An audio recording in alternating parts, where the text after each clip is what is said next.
the St. Paul comparison is a good one because Carter is undoubtedly more popular than Jacob Frey and has a much better record than him in terms of like public safety. Like St. Paul police solve crimes. St. Paul police have not been the subject of federal and state consent decrees. There was much more reason to turn out Jacob Frey. Their voters just didn't feel comfortable with the alternatives. Well, and, nothing really stuck to him. So many things that, we would think like, oh, this will be the thing that voters will finally realize. It would be like Davis Maturi, and then, kind of at the last minute, Mariah Samuels. So many things that you'd think would be the thing to sink him. Just nothing.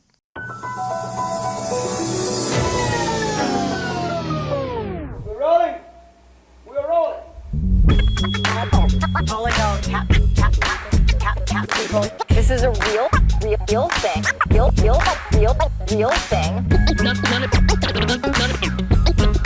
None of you have the balls to stop this. Stop this.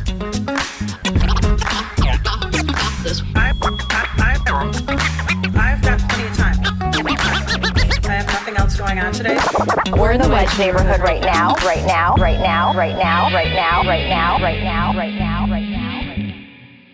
Okay, we are back on the Wedge Live podcast. The election is over, and we have assembled a diverse panel of viewpoints encompassing all of the acceptable political thought in Minneapolis, all the way from Duane Davis supporters to Omar Fateh's treasurer. Taylor Dahlin and I are the Duane Davis supporters. Josh Martin, the Omar Fateh treasurer. Josh, are you okay?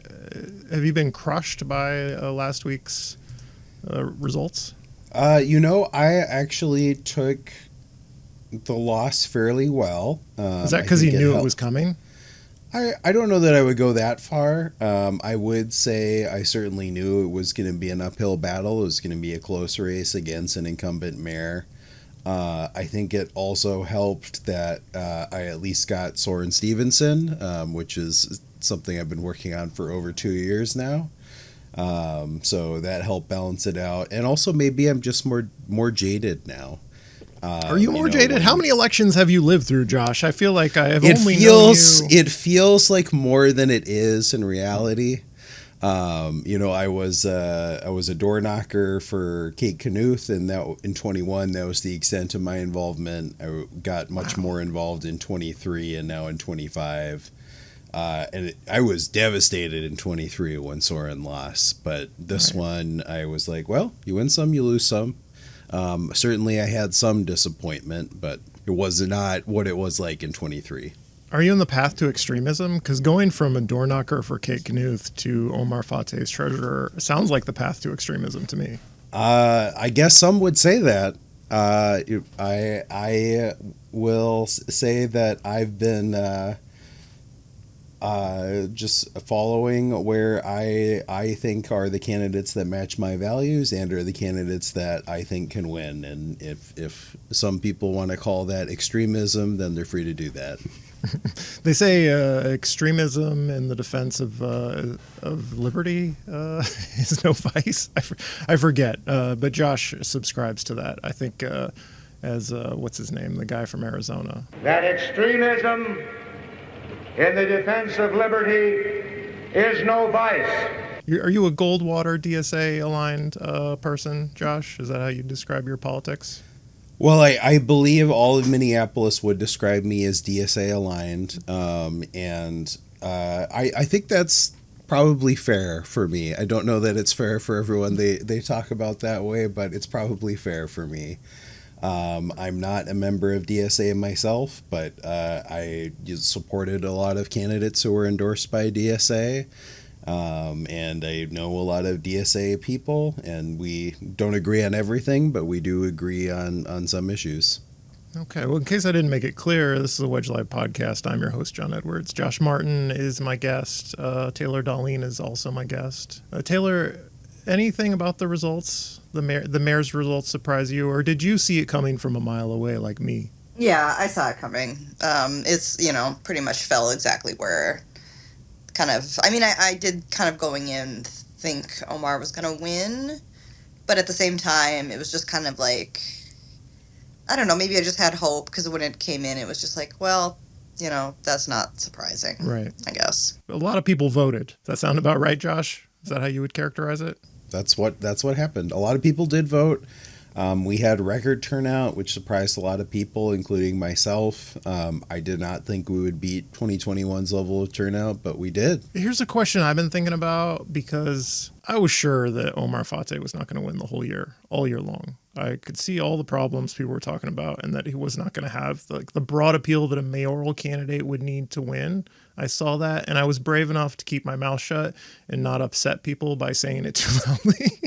But one of the questions in the aftermath of that I've been thinking is like, what ward does a mayoral candidate need to pretend like they're running for city council in that ward to run a broad enough a campaign with a broad enough appeal to win as mayor? And when I think in those terms, like the rule of thumb, I'm thinking of like Ward 12. Like if you can't imagine a candidate winning a city council race in Ward 12, for example, then they probably don't have a shot to be mayor. Is that correct thinking, do you think, Taylor? Yeah, I think that's a fair barometer, especially because like I had it in my head that, it's a pretty progressive ward, but I guess Frey won every precinct. So it's still, they elect Irene and then also Frey. Right. So it seems like a pretty good middle section. The only thing I will say is that it's hard to say, like, what does it mean to say Jacob Frey won a precinct when you have three candidates running against him? And Frey won a plurality in Ward 12. It doesn't look to me like he won a majority anywhere in 12 and didn't even necessarily come. In some places he came close, in some places he did not. In some places he seems to be running even with his citywide result. Yeah. And Omar Fateh is lagging behind his citywide result in a lot of these precincts. I would agree with that. That is a fair characterization. And I would say that if you see Frey coming in with north of 40%, that's probably fair to say Jacob Frey won that precinct, since that's comparable to his citywide first choice votes. In a scenario where, and this didn't happen in 12, but like in my home precinct 8-4, technically Jacob Frey won that precinct. He got 36% of the vote.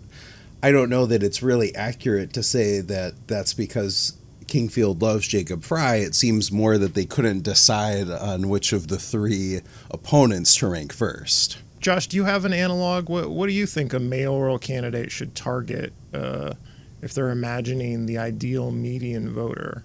Who should they be targeting? What ward? Is it Ward 12? Are we correct? Is that our median?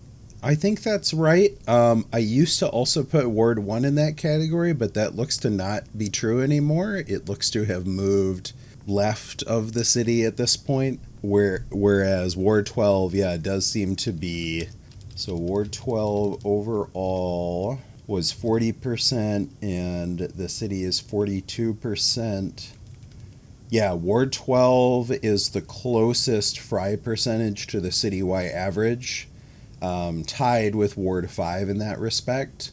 But Ward 12 is much higher turnout than Ward 5. So yes, I think that probably the tipping point, the focal point of the city at this point is Ward 12. So ideally you want a candidate who can win 12 and then keep the margin small in 7, 11, 13, and 3. Which is like massive number of votes in the wards that we're talking about. 7, Correct. 12, 11, 13. So is that our advice for the backroom cabal of 2029 when they're choosing a candidate? Is that our advice to them? Yeah, I think so. I try not to wade into the debates on candidate X could have won. We don't have a time machine. Oh, do we want to get into the time? We can never know that. We want to decide which. Well, we can get to that later, John, if that's the next topic. But I do think looking ahead for 2029, the strategy is to find a candidate who both can excite the progressive base and has broad citywide appeal. It's a very simple thing, Josh. Just snap your fingers and you have a candidate who is super exciting and can win Ward 12. It is easier said than done. I didn't say it was easy, but I think that is what it's going to take. And I think it was certainly what it was going to take to beat an incumbent. When it's an open seat, maybe things are a little different, but that is still the goal. That is the bar. So I'm going to go through our list of truther movements in the post-election period. We have the Dwayne truthers, people who thought Dwayne would have won. We have Koski truthers. It's a little more complicated conspiracy theory there because it requires that Koski actually continued her campaign. We have Brenda truthers. That's a oddball conspiracy theory that says the mayor runs the city clerk's office, but that's not true. So the org chart refutes the Brenda truthers, which makes it's what you would expect that a Brenda truthers would, and the only Brenda truther I know of is Brenda and her friend Laverne Turner. Are there other truther movements in the city that we should be acknowledging and rating? Just the general ranked choice truthing. Explain that, Taylor. What is the ranked choice trutherism? It's a lot of things. I just see it as like ranked choice voting is the reason we haven't beat Frey 2 times in a row, that it's the source of why we keep losing, and if only we did something else, we would win, and we just have to like game. We're not ranked choice voting correctly. We have to be gaming it, doing it this way, doing it that way. Like that's the big one. Oh, yeah, that's the 2 flavors of RC trutherism I've seen. Like either ranked choice voting is terrible, we need to get rid of it, or ranked choice voting is still the solution. We just didn't RCV hard enough. I mean, I'm still a fan of ranked choice voting. It doesn't always produce the result you want. And like voters are never going to be rational. Like if I'm expecting people to realize, like I thought Omar Fateh is not doing this, you need to like, because the message is RCV lets you vote your heart, right? That's how we educate voters. We even did it on that episode. Rank your choices honestly and good things will happen. And I think maybe it's more complicated than that because I would say, no, rank who I wanted. And then Dwayne would have more broader appeal. We're getting into Dwayne trutherism. But like, I have no control over what individual voters are going to do. Like people do weird things and I have accepted at this point in my life. I can't move people to do anything. Even with the small platform that I have, people are going to vote for the mayoral candidate they like, and they're not going to think strategically. I think what some people are doing is scolding like the kingmakers, if we can use that phrase. Like, well, more orgs should have gotten behind Dwayne. More elected officials should have discarded Omar Fateh and like picked other candidates. But all those people in orgs have constituencies that they answer to and who would be upset at them if they endorse the wrong person. This is very complicated stuff. And I don't know if it's possible to manage this mess and in the end, like thread the needle towards the result that we should have ideally had. And like, I don't know that Dwayne was running a winning campaign absent Omar Fateh. I don't know this. I like Dwayne Davis. I think he would have made a great mayor, and I wish more people had seen that. But like, it is what it is, and like he didn't run a winning campaign. Like we ran the election, the candidates ran who ran, and like one candidate won, and it wasn't Dwayne Davis, wasn't Omar Fateh. We ultimately don't know what would have happened in different circumstances. The one thing I will certainly say on the endorsing orgs is, endorsing orgs make their endorsements for a reason. Like they have goals they want to achieve. They have things they want to see in a candidate. And certainly a lot of strategy takes part in that as well. Various orgs are on different degrees on the spectrum of like how strategic or idealistic they are in their endorsing decisions. But ultimately, when I have worked on campaigns and we don't get an endorsement we want, I don't say, well, screw them. That was their fault for not endorsing us. That was our fault that they didn't endorse us. We didn't deliver what they were looking for in their endorsement. And that's something we need to consider for going for that organization's endorsement in the future. Just attacking people for not supporting you isn't generally a way to get them to support you in the future. Will they moderate in future years? Will they be like, well, we like this candidate better, matches our interests very closely, but we really want to win. Is that a thing that you think the left in Minneapolis is capable of?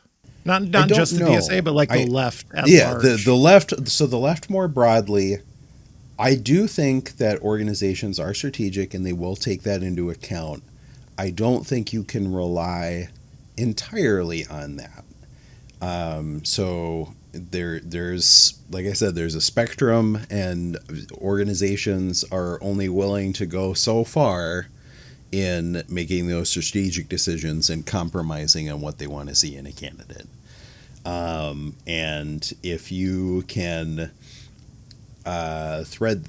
you want to try to thread that needle, but you can't necessarily just assume that this person is the most strategic candidate and then everyone is going to see that.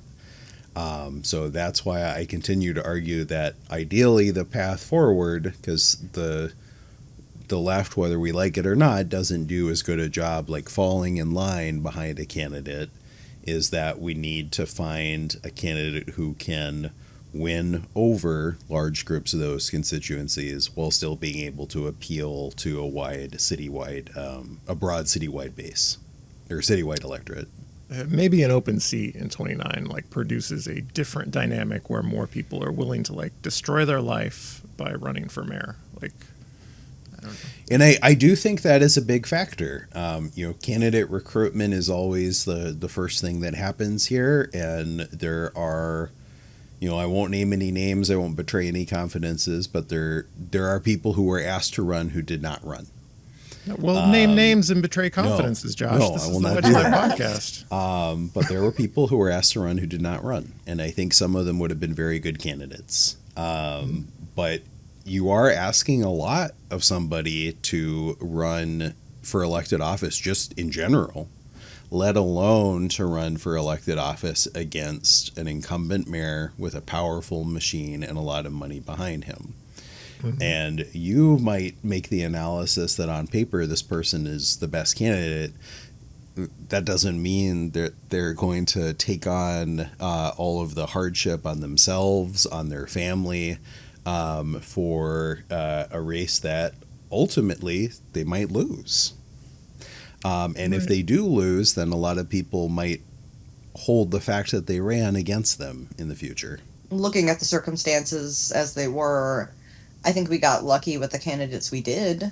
I think, especially with Koski, if she had been able to stay in, I don't think it was really necessarily a lack of, great candidates. I think there's also the factor of just the media machine, too, that we're not, I don't know how we counter that, but, and the PACs and the lies and a lot of, I don't think they were bad. I think we had really good candidates for the circumstances. And it was just a matter of, I think, it was just always going to be completely uphill to beat Frey again, I think, this time. Here's something I've been thinking about a lot. St. Paul turned out their mayor and elected a replacement who was, I'm not even sure what Kali Her was offering. I felt like she was running in the same lane as Mayor Carter. I'm just going to do it better. You feel the city's not going in the right direction. I'm going to get us in the right direction. I couldn't tell you what she's offering that's different. If there had been a generic candidate in roughly the same ideological lane as Jacob Frey, which I think is Emily Koski, and it's just her and a cast of also-rans. There's a lot of ifs in this scenario that I'm painting. I think Jacob Frey definitely loses. That's the Koski truther case, but it relies on a whole bunch of other things happening correctly and her not getting sued out of the race by Frey supporters and Lene Palmisano. The St. Paul comparison is a good one because Carter is undoubtedly more popular than Jacob Frey and has a much better record than him in terms of public safety. St. Paul police solve crimes. St. Paul police have not been the subject of federal and state consent decrees. There was much more reason to turn out Jacob Frey. Their voters just didn't feel comfortable with the alternatives. Well, and, nothing really stuck to him. So many things that, we would think this will be the thing that voters will finally realize.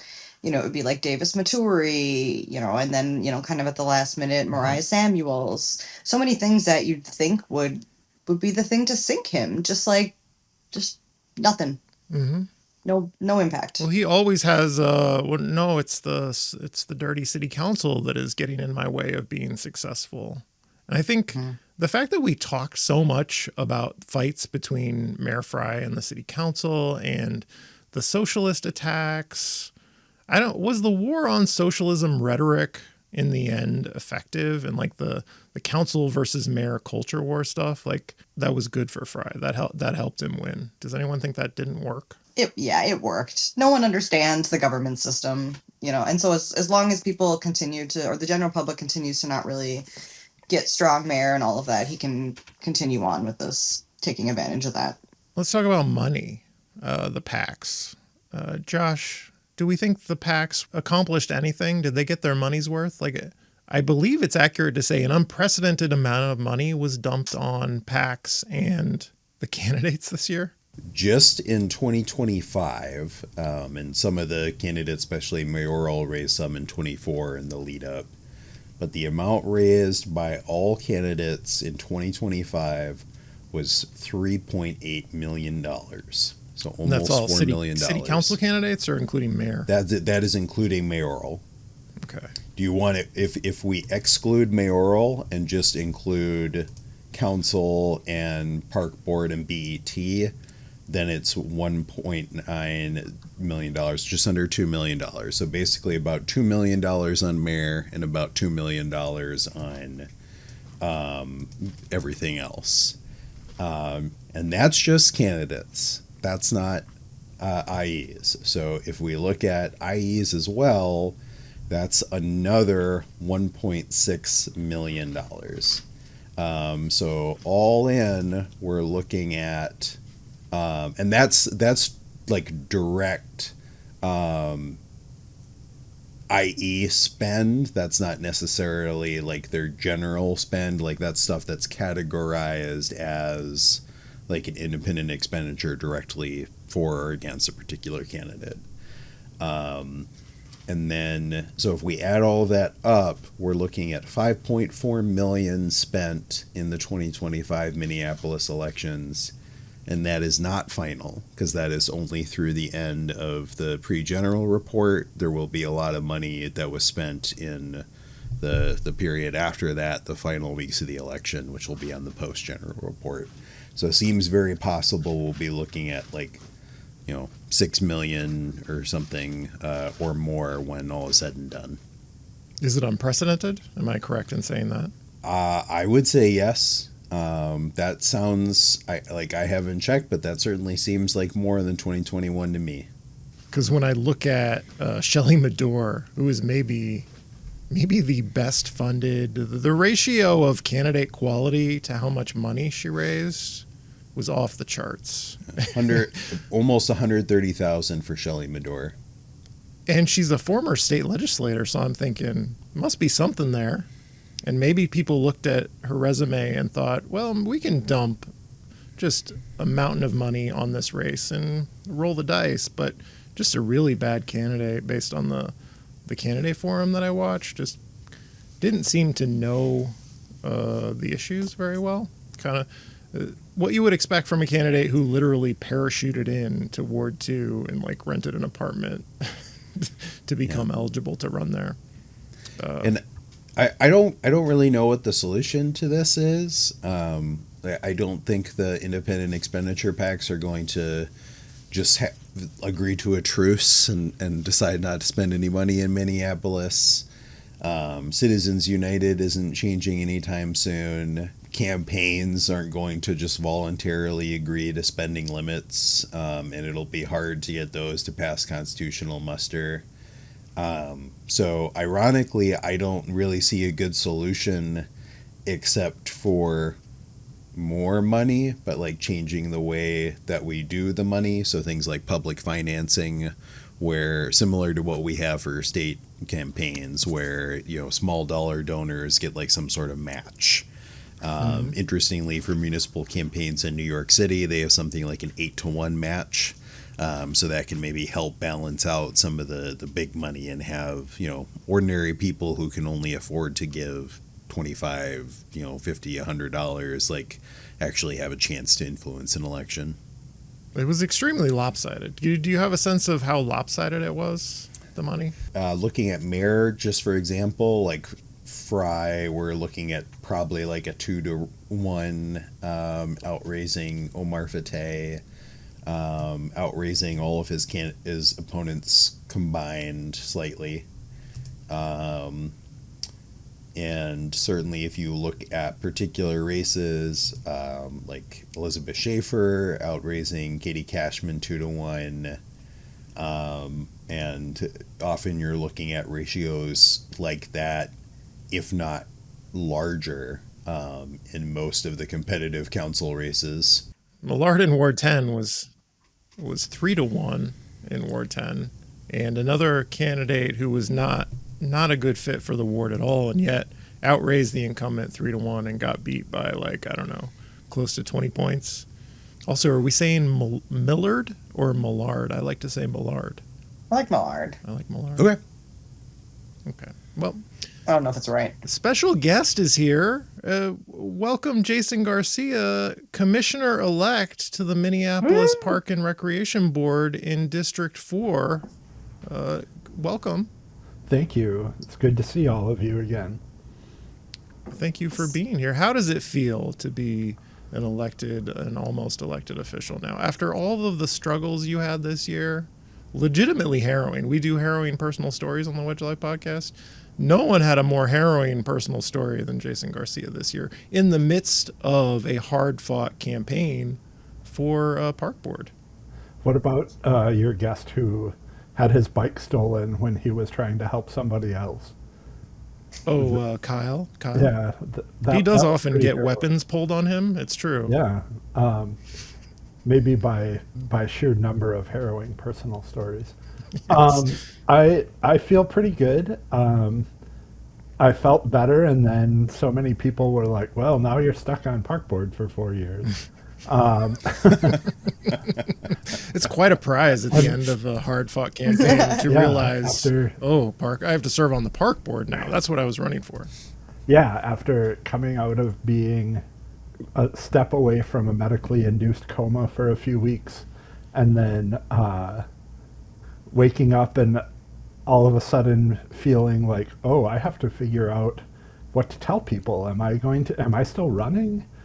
Right. And, the haze of medications and narcotics that I was on after multiple surgeries and things like that. And then deciding, like, yes, we're so close to the end, it would be unfair of me to all of my supporters to back out now. And then having the community really rally around me, it was truly a team win. I owe so much to Andrew Beeman, of course, helping out with the DFL coordinated campaign. Michael Wilson and Dan Engelhart both stepped up immediately when they found out that I was in the hospital and started organizing door knocks for me, going through my lit like water. It was really a great feeling. And then, as soon as I was elected, I have Josh Martin saying, like, we're going to get rid of the Park Board. Not now, Josh. We're on the. Maybe we're on top you now. can talk me out of it. I'm open to hearing the pitch. BET and Park Board are suddenly just high on our list of best elected bodies in the city. I mean, my pitch for saving the Park Board is that we've seen what the Frey administration has done for the past 8 years, and saying we're just going to have the Park Board be reporting to Jacob. I'm sure that would be fine. Is probably true. not something that a lot of people would have agreed to. So when I know that it's a lot of extra effort and a lot of extra work to wrangle another elected body, but I very rarely find that putting the power under an executive structure versus an elected body is going to bring you closer to the will of the people. What are you looking forward to doing besides appointing Taylor to be the first ever Park Board Commissioner staffer? in the history of the Minneapolis Park Board. Figuring out which of the tiny houses in the park she's going to live in. Yep. That'll be huge. But seriously, I'm really excited to start meeting with the park workers and try to start rebuilding that relationship. You know, I definitely would not be in this position without MRLF, without LIUNA, without MFE. Just having so much labor support, I think it would really be a mistake on my part to not take that seriously and not start working on rebuilding those relationships. That's really what flipped the park board in this election. And that's something that I intend to take very seriously. I'm also looking forward to digging in on making sure that we get the Lake Hiawatha plan in motion, working with stakeholder groups from immigrant communities to make sure that we are honoring the park board's commitments to them and finding ways that we can continue to work together to have indigenous voices helping to decide what's going to happen with the parks in the future. Those are a couple of the first things that I'm really excited for. I will say I have been contacted by pretty much everybody from the park board that will be sworn in next year, wanting to talk about things in advance, wanting to make sure that we're getting off on the right foot and things like that. So I'm excited to talk to them and see where other people's priorities are and figure out what we can do to work together to make sure that we're advancing good policy. You know what I need from you as someone who donated $101 to your campaign, and I don't know if it's legal to do this on a podcast, but I need you to reopen the Uptown Mall fight because Elizabeth Schaefer completely just ripped to shreds an existing long-range plan to create more park space on the mall in Uptown, and I was very upset by that. Is it possible that since they reopened it, they reopened a settled issue, undid it? Can we now, and when I say we, I mean you, reopen that settled issue and fix it and make it right? Well, certainly not unilaterally. It is something that I know other candidates have brought up when I did a candidate forum, and I kind of had talked to some of the people who were in our group before that and some earlier forums and stuff. That's a question that has been asked, so it's definitely something that people are looking at because it did stick out like a sore thumb when that decision was made. And I think if you were to try to pinpoint issues aside from the labor strife and the poor relationship that the previous park board had with labor, that would probably be one of the things that most catalyzed people to run, was their dissatisfaction with how the mall plan went down. So to give people a sense of the medical issue you were dealing with, like how long were you out unconscious in the hospital? I started to feel sick on August 31st. I went to the hospital on September 2nd. I thought I had food poisoning and it would pass in 24 hours. It didn't pass. It got worse.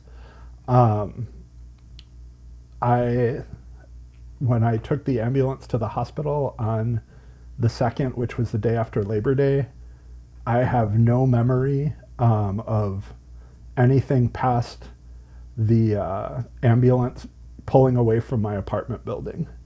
Apparently I was up and talking at the hospital a little bit, like filling out insurance forms and stuff, but after that, I was unconscious until I believe the 14th or 15th. I was under sedation for a week and a half, almost 2 weeks. When I woke up, I thought it was the next day, and I was very confused as to Rip Van Winkle. what had happened and why everybody was like, "Oh, it's been so long," and I was like, "What are you talking about?" Right. It's been a day, and they're like, "No, We're still in the first Bush administration, correct? Yeah, has the Mondale Reagan election happened yet?" But yeah, so then I was in the hospital following that. After they brought me out of sedation, I had 4 different surgeries while I was under sedation. When they brought me out, I was in the surgical intensive care unit for a little over a week, and then in a regular hospital room for about a week. So all in all, I was in the hospital for pretty much the entire month of September.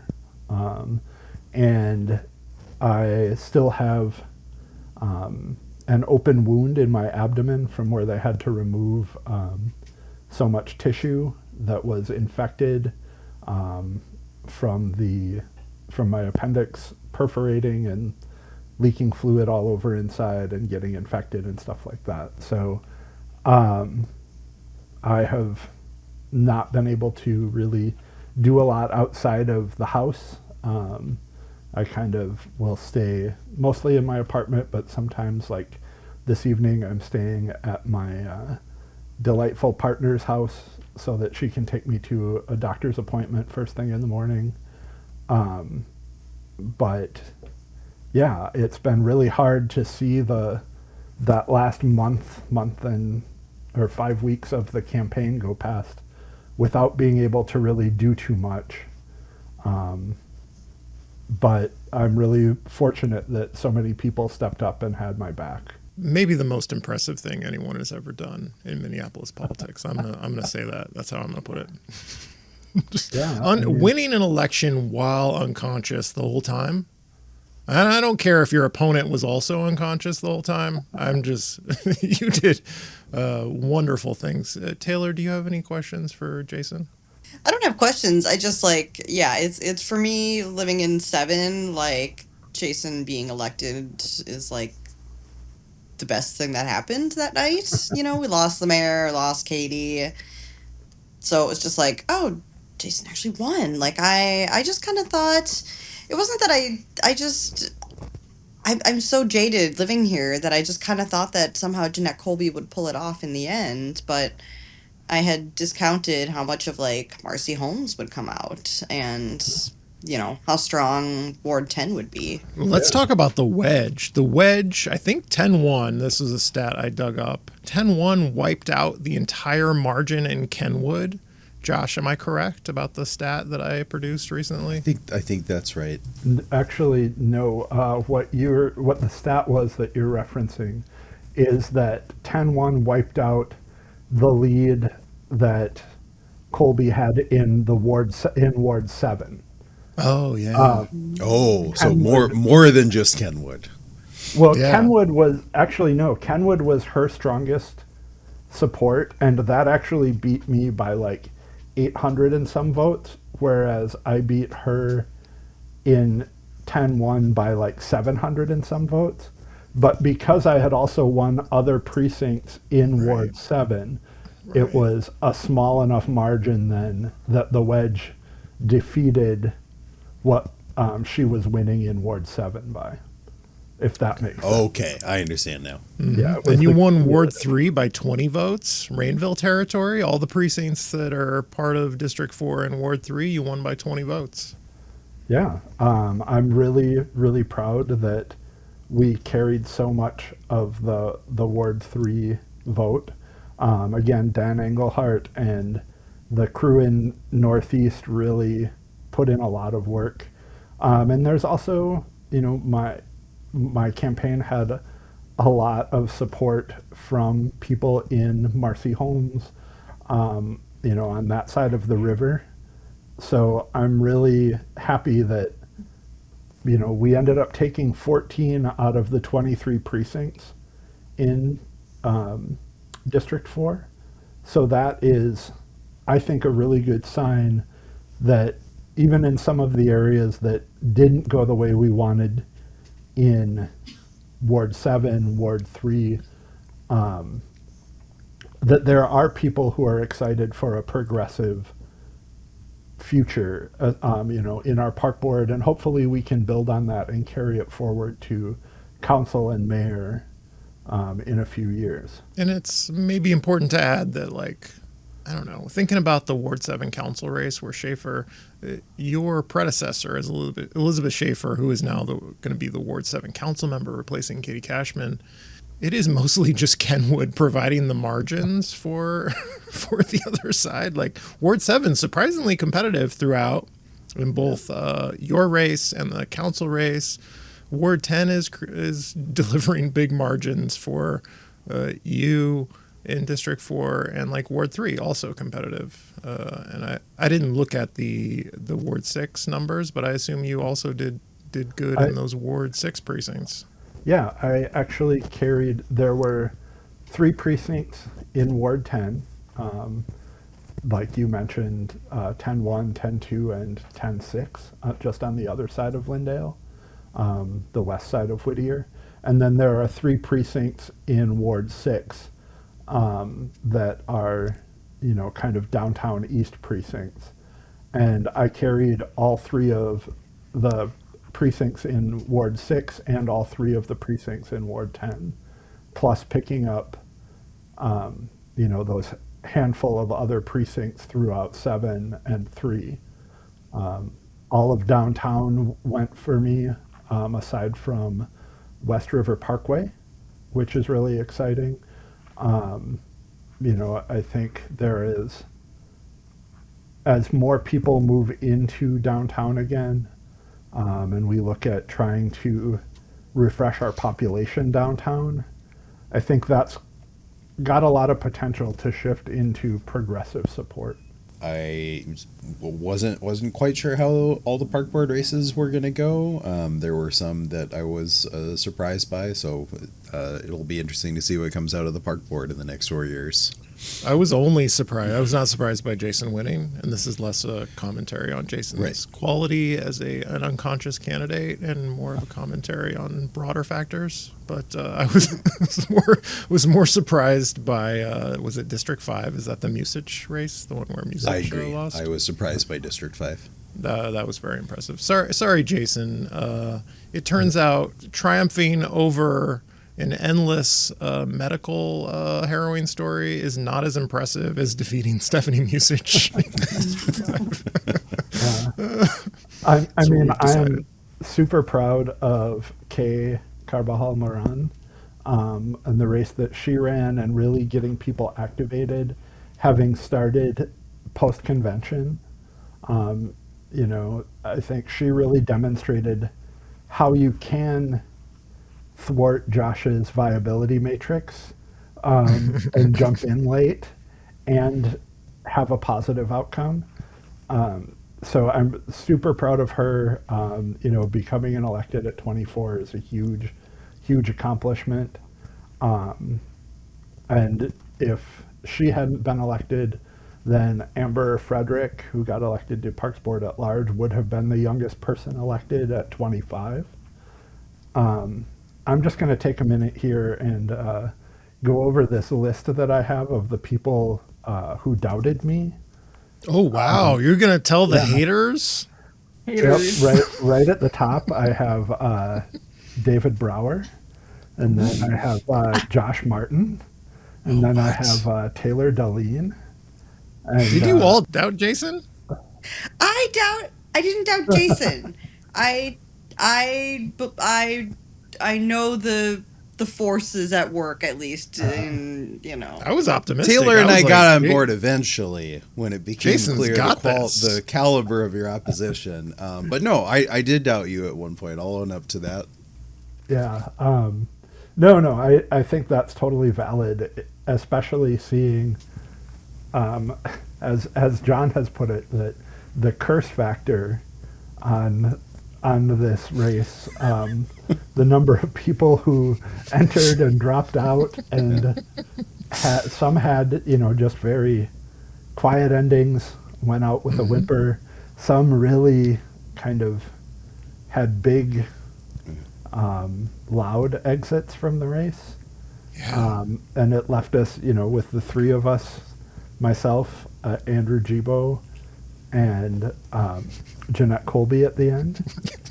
So Yeah, when you think about it, just the District 4 race for Park Board in Minneapolis, it's kind of like a horror movie where like 12 college students go into a haunted house, and like 10 of these people are going to die horrible deaths. And it turns out Jason and Jibo were the ones like arm in arm at the end. I think there was only one set of footprints because Jibo was carrying you out of the haunted house triumphant in the end.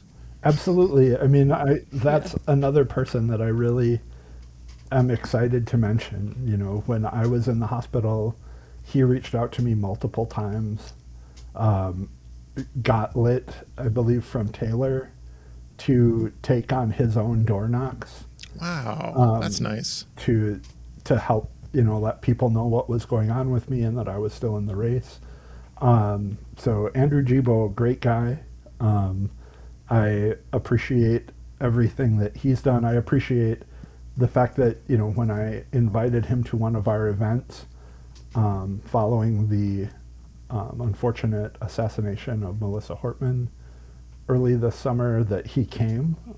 He was a great sport about everything, and I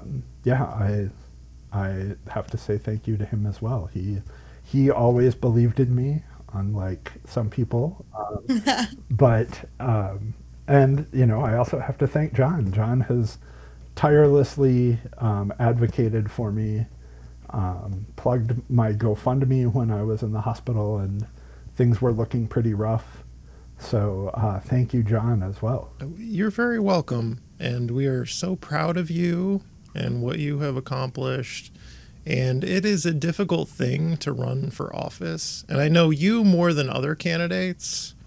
It's not like you were out there saying, you know what Jason Garcia needs in their life is to be elected to something. Like, a lot of people run for office because they want to be the big shot, and they want people to respect them, and they want the title. But I believe you made this decision, and correct me if I'm wrong, because other people asked you to do it in a way that, like, other candidates brag about that. Like, no, seriously, I'm doing this because everyone came to me and said that. But it is actually true for you. You ran because other people said, we want you to do this, and you stepped up and did it and were successful. And that's something to be very proud of. Going into any sort of elected position, it's very easy to lose sight of the fact that it is public service, that it shouldn't be about trying to get power and advance yourself and things like that, that you should be asking, like, how am I going to help the city? How am I going to help the people who are around me? How are my neighbors going to benefit from what I can do?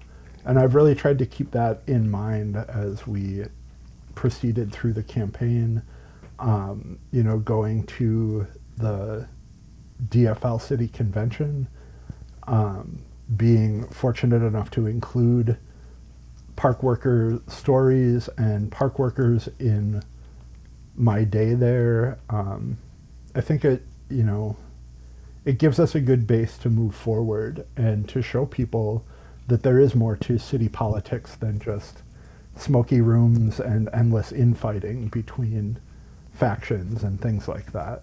Okay, Jason, I'm going to force you to go now because I feel like it's beneath you to reprise your role as Hot Dog Larry Jacobs. That's in your past. You are now Commissioner Jason Garcia. So you have to go, and no punditry from you anymore. All right. Thank you all. It was great talking to you. Have a good evening. Bye. Bye. It is, the city council races are what we thought it was going to be in terms of the battlegrounds. It was 5 and 7, and people tried to make it about 10 and 2, and 8 seemed like a logical one to think would be competitive, but turns out it was not. So good work in Ward 8, Soren Stevenson people, which includes Soren Stevenson lookalike Josh Martin. So it was 5-7, and we lost them both. The conventional wisdom was right all along on what the two battleground wards would be. And yeah, the all of Minneapolis wing of the city got both the battleground wards. I know we kind of touched on this earlier, but like, did the money matter? I think maybe the only place where the resource advantage or disadvantage mattered was Ward 5. I don't think Schaefer, for example, doubling up Katie Cashman in 7 made a difference. Cashman had enough resources to compete, even if $250,000 were behind Schaefer's campaign. I think, what was it, like 4-1 in Ward 5 that Etrophic Burnett was outspent by Pearl Warren? Yeah, and then there were multiple packs too. In Ward 5, Etrophic Burnett had 22,000 raised in 2025, and Pearl Warren 87,000, and that's just the campaigns. If you include the IEs, then it's about 220,000 for or 218,000 for Pearl Warren, including Pearl Warren spending in favor of Pearl Warren and spending against Etrophic Burnett for IEs, and for Etrophic Burnett it's 47,000. So pretty significant difference. We're looking at not quite 4-1, but getting there. And so the result of this, losing in 7, which was particularly painful, I went into the election saying, you know what I want most of all, because I had given up hope on the mayor's race. I was thinking Jacob Frey's got this. It's like, just give me 7. That's me negotiating with my God, is saying, please give me Ward 7. And we didn't get it. That was the real heartbreaker for me, because I thought it was possible. It was doable. Katie Cashman, obviously the better candidate. Elizabeth Schaefer, so bleak. Just the bleakest campaign I've ever seen. And it just boggles my mind how anyone who has actually seen her in person would want to be represented by her. I double checked Ward 5, and it actually was more than 4-1. It was almost 5-1. So that's the Ellison seat. We were lucky to, that's always been like kind of a swingy place with low turnout, and there was like controversy towards the end with Ellison taking that job, or not job, but fellowship at Harvard, which became a big controversy. Yeah, and we'll see what happens and what wards are focused on by the different sides in 2029. It'll depend on like which ones are open seats, which might happen because people might retire, people might run for higher office, people might run for mayor. Also, and I will say, a lot of people made fun of the all of Minneapolis strategy of running people everywhere, including, I think, all three of us. I think in the end it paid off for them. You think it distracted people? Right. So even though they didn't win 10 or 2 or even really come close, that forced progressives to spend resources in order to make sure they would win those seats in what would otherwise they would just be cakewalks, like Ward 1 or Ward 9 ended up being. They even tried to get traction there. It didn't happen, so eventually they gave up. Now, obviously, it's easy to say like progressives should do that too, but it's easier when you have unlimited money to just throw spaghetti at the wall and see what sticks. Also, having someone who will spend a year of their life running for office. These candidates don't do it because they're trying to help the cause. They're not putting themselves out there because I really like Jacob Frey and I like his slate of candidates elsewhere, so I'm going to run a doomed campaign for city council. These candidates believe they can win.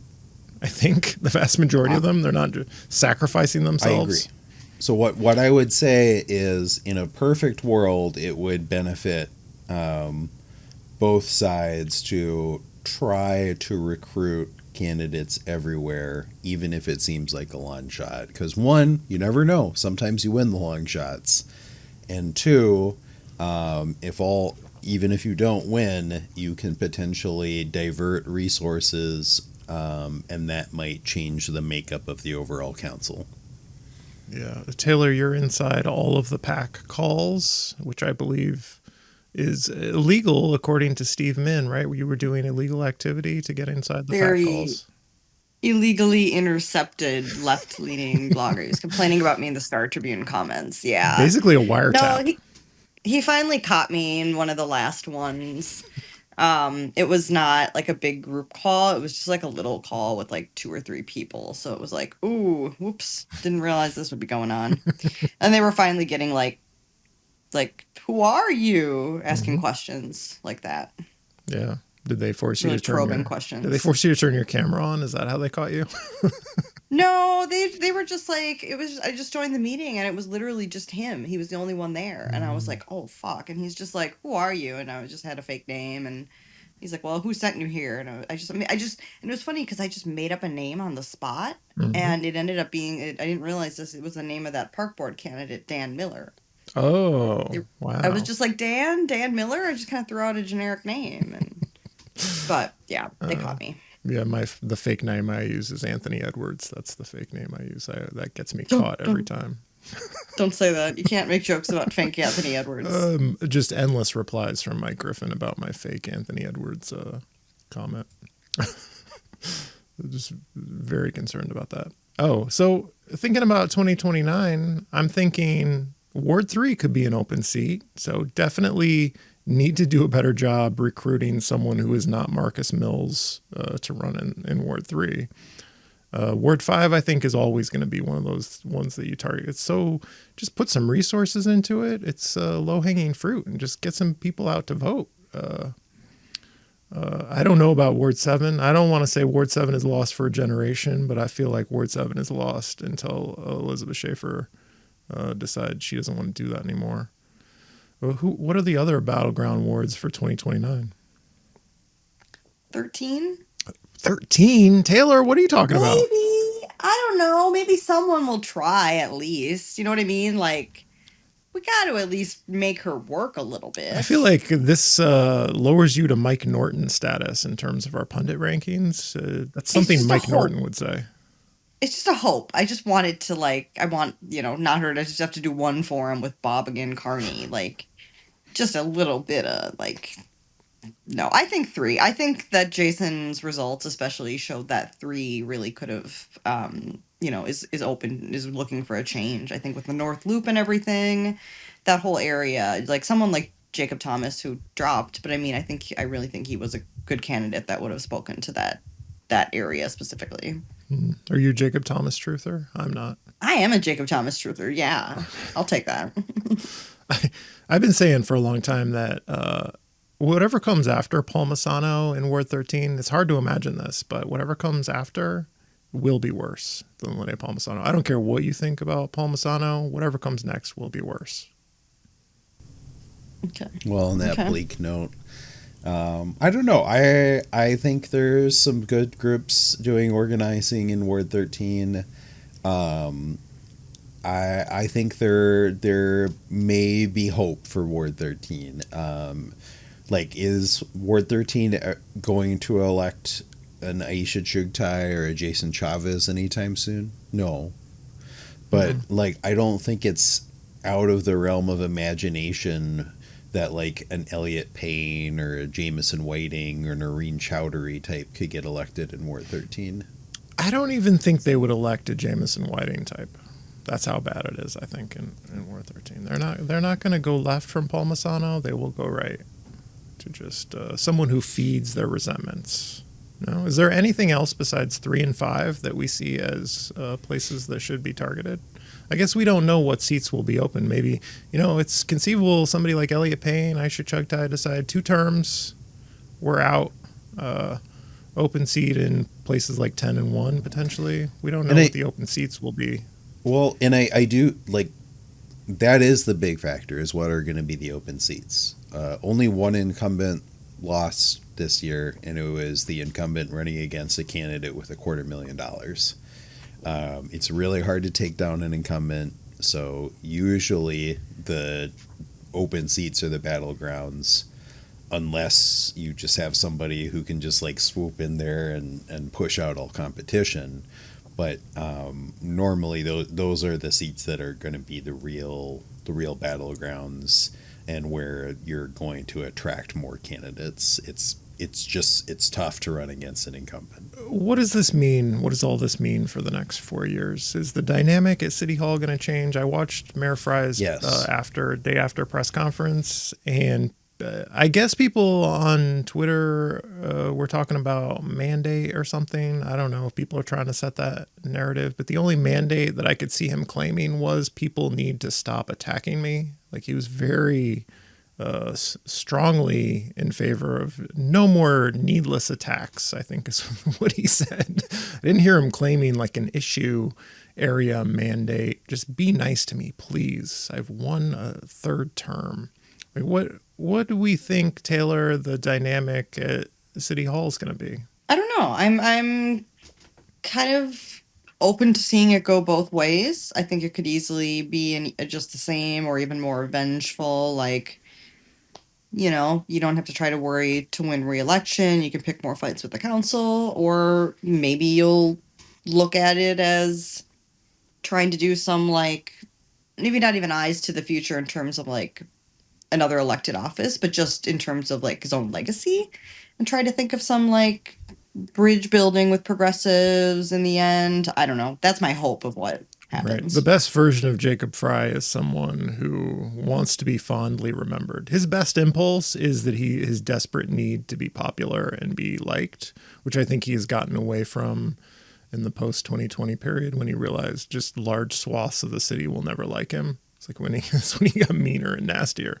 So maybe if he can get back to the Jacob Frey that is just super shallow and hungry for good feelings from the people and wants to accomplish some things, maybe those good impulses can be channeled into something good for the city. Yeah, and I think there is an assumption that Jacob Frey will be more combative because it's his last term. He doesn't need to run for mayor again. But just because he's running for mayor again doesn't mean he disappears from the face of the earth when the next 4 years are over. He wants to do something next.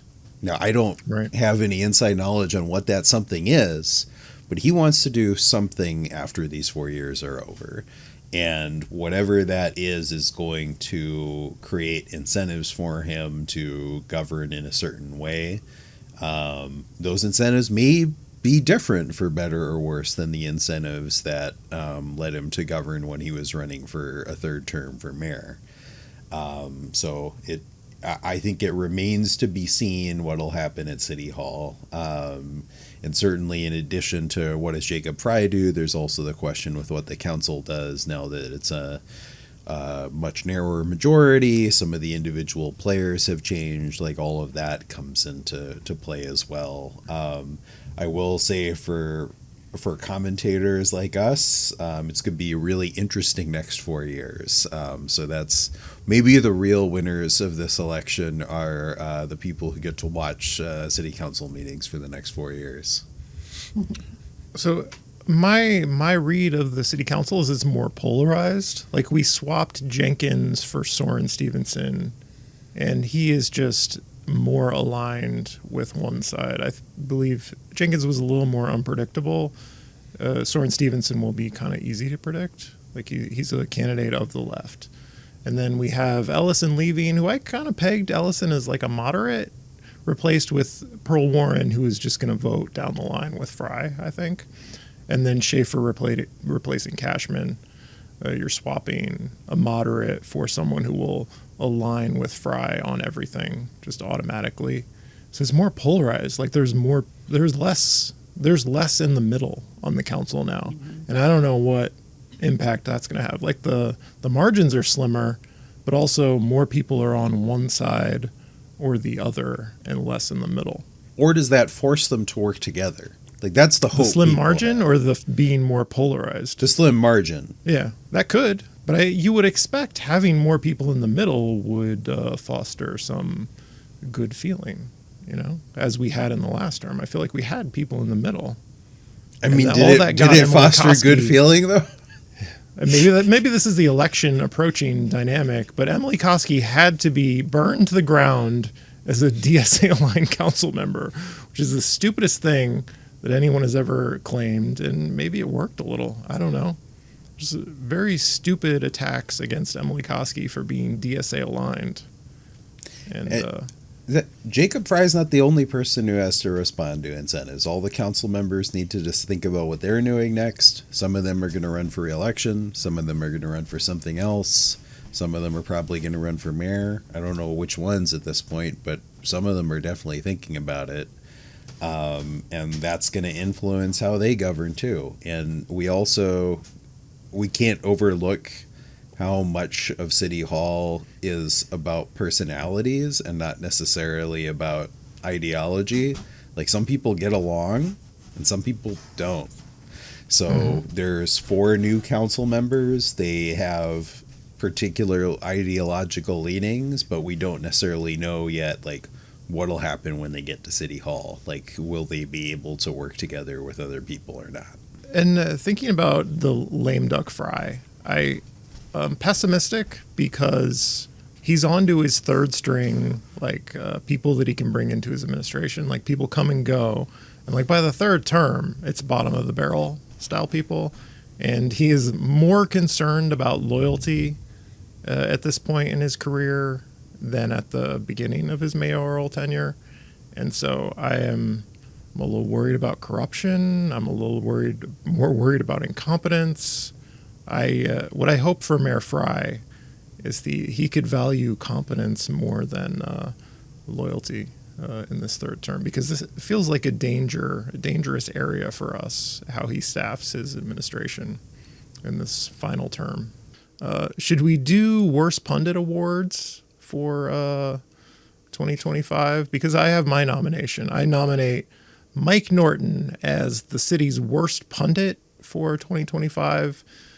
He predicted just breathless predictions that disappointed me that Jazz Hampton was going to take this. He got my hopes up so high. I was sure that Jacob Frey was going to win.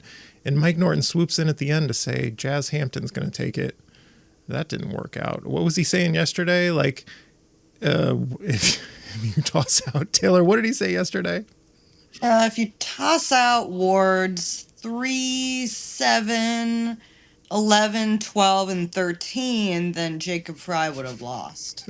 Yes, if you toss out, if you pull all of Frey's votes from the ballot boxes and incinerate them, different result. That's not good punditry, Mike Norton, and I hope you're listening to this episode that you are from my perspective, the worst pundit of 2025. Does anyone have other nominations?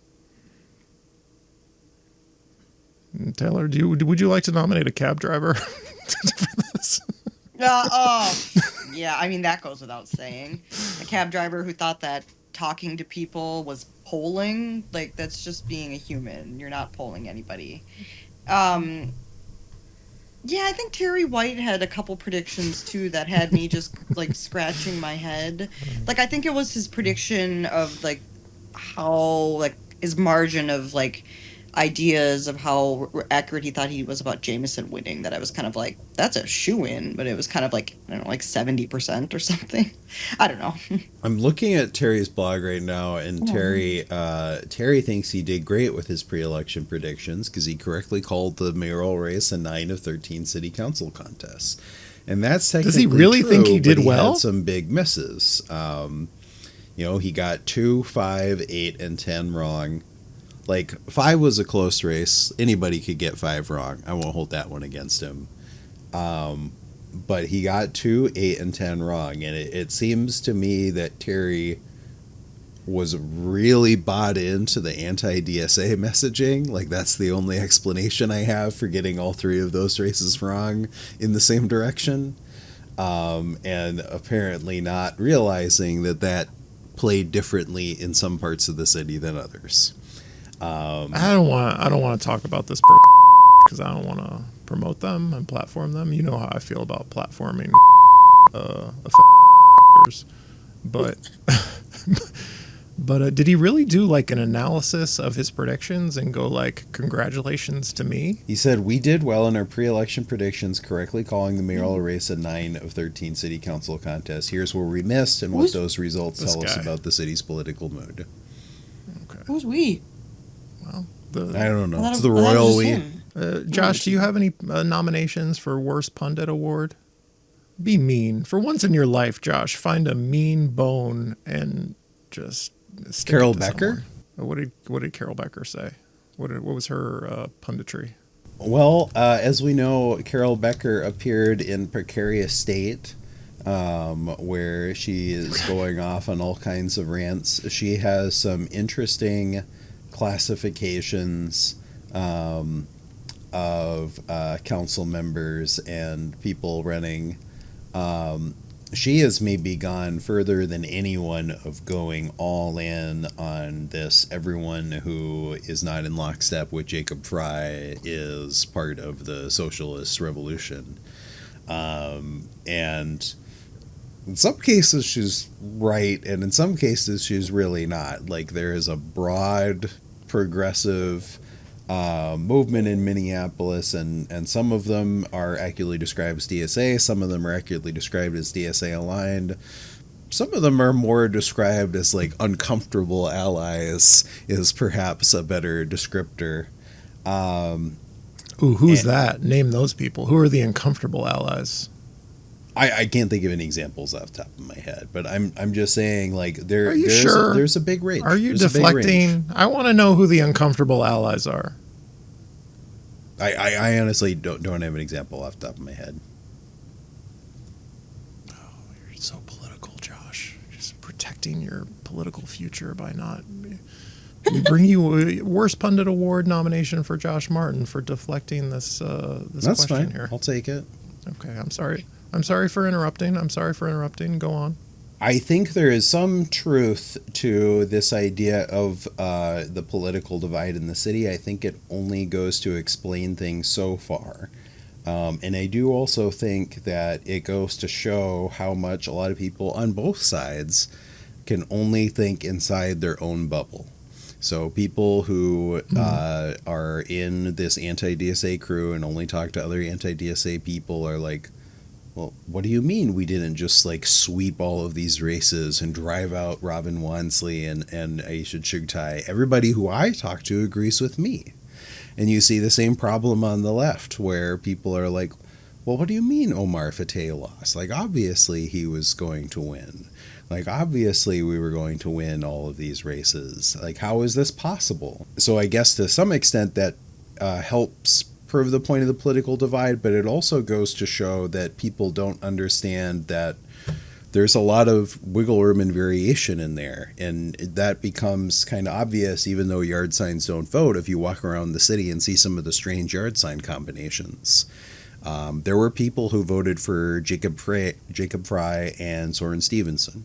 There were people who voted for Omar Fateh and Lydia Millard. Voters are complicated, and we can't boil everything down to just ideological divides.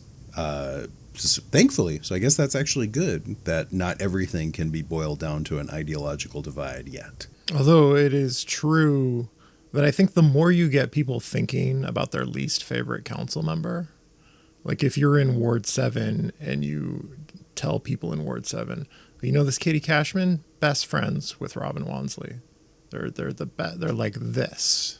They're so close with each other. And if you like Katie Cashman, you're basically endorsing Robin Wansley. Like, the more you get people thinking about the council and their least favorite members of the council, not their own council member, but like the way we have become political parties in the city is maybe starting to redound to the benefit of the so-called moderates.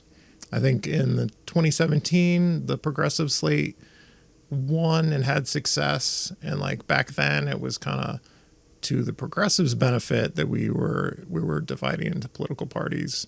I think now everyone, like, these elections have become like litmus tests on who we think is just going to handle public safety and encampments best. And we're split into parties and like, no, the Frey party is going to do this well. And like, I think it was a killer for a candidate like Katie Cashman that it's become divided like this, and that we've got people thinking like, well, I can't elect Katie Cashman because I don't trust her team. Like didn't used to be that I think people would vote for city council and think about like, well, the Ward 2 council member, I really don't like them. Like if they're a Kenwood voter, thinking about like the dynamics at City Hall when instead of just voting for the person they like best for their own council member. I mean, there's pluses and minuses too with those strategies. If you just vote for people who you think would be the best council member for your ward, then you're kind of rolling the dice on what'll happen at City Hall. Because whether it's in the public eye or not, like the sides still happen to some degree. So, I mean, maybe it's good that people know more that they're happening so they can actually make informed choices about you that. Think this is an argument for political parties at the local level, these unofficial political parties? I'm not necessarily opposed to it. I think that the goal of people as political actors should be to advance their political objectives, try to work towards building power for the people that want to advance their objectives. And doing that at City Hall means getting a majority of the council seats. And so I do think it is good to look at where people align. It can't explain everything. There's other factors. You do want to look at experience. You want to look at their ability to work with others and get things done. But I don't think we can just ignore what people's goals are and who else they're going to work with to achieve those goals, or what people are going to work against your goals. So that's one way that voters can make informed decisions. I would like us to go further because I think Frey should have been extremely vulnerable on public safety and encampments this year. These are things that he is undoubtedly failing on because he is in charge. He's in charge of the city's response. If you were voting on those issues, you should be skeptical of Jacob Frey. Maybe you think the other candidates would do worse, but like it doesn't reflect well on him. It should have been a weakness for him. Nobody really, because he got reelected. Nobody really took advantage of that to press their edge on that. I think if more voters I don't know how many voters understood that like this is not a council problem. They are not preventing him from addressing this. The police are funded. The funding chart has done nothing but go up over the last 5 years. And he's in charge of the encampment response. Like if you don't like the shootings and the violence, the explosions that are happening in encampments, like that's a result of his response to encampments. It's not working. And it should have been a weakness for him, a vulnerability, and it wasn't. I think it was maybe an advantage for him. Yeah, I think that's right. I think we do need to do a better job of informing voters of what's under the control of the mayor and what's under the control of the council. You know, the Charter Commission assured us that the lines would be clear and it'd be clear where the accountability is under the new system. And I don't think reality has borne that out. And just candidates who can press this advantage and not worry about their left flank. Because I feel like Omar Fateh was running a campaign targeted at the left the whole way through. Like, I don't feel like he ever transitioned to trying to run for those mythical, like, Ward 12 voters that we talked about earlier. And some of that is about being, like, an outstanding communicator. Just like we need candidates who can press these advantages, and like it's going to be an open seat next time, so you won't have an incumbent to tar with these failures. But I don't know. No, with an open seat, it'll just be anyone's game. I'm mostly curious to see who is run as like a successor to Frey, because right now I just kind of feel like that it's very unclear who could even take up that mantle. I feel like he's kind of the last of a certain breed of the moderate politicians, maybe. I don't know, that isn't like more on the crank status, or how he started out. And so I really think that 2029, it's just open for a progressive to take it. Here's a weird thought. I think he is on the left side of his coalition. Jacob Frey. I think he is the most progressive. If you include him and his council member friends, like there are 5 now, I think he's on the left side of that. He's the most progressive of his coalition. Yeah, throwing in Schaefer really pushed everything. Jameson Whiting might be an exception. It's hard to tell because he's not in the 5, right? Oh, you're right. Yeah, we're counting him separately as like, okay, yep, I see what you're saying then. 6, yep, that math works out. Did we decide who wins the worst pundit award? Mike Norton? Everybody's voting for Mike Norton? I think it's the combination of the Jazz winning on the 4th ballot, and then if only Southwest didn't vote, Fate would have won. That kind of seals the deal. Okay, congratulations, Mike Norton, winner of the 2025 Wedge Award for Worst Punditry. We are very proud of you, Mike Norton. And I hope you clip this video and blast it out on your social media, because you are... what we know of Mike Norton is he's not very concerned with accuracy, but very concerned with engagement. And your bad punditry drives engagement like nothing else. And I hope you clip this video and promote this podcast. Thank you, Mike Norton. And thank you, Taylor Dahlin. Thank you, Josh Martin, for joining me for this post-election episode. I'm your host, John Edwards. This has been the Wedge Live podcast. Thank you for listening. This is a real thing. Real thing.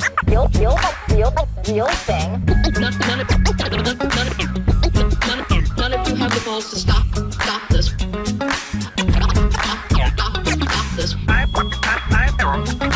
I've got plenty of time. I have nothing else going on today. We're in the Wedge neighborhood right now.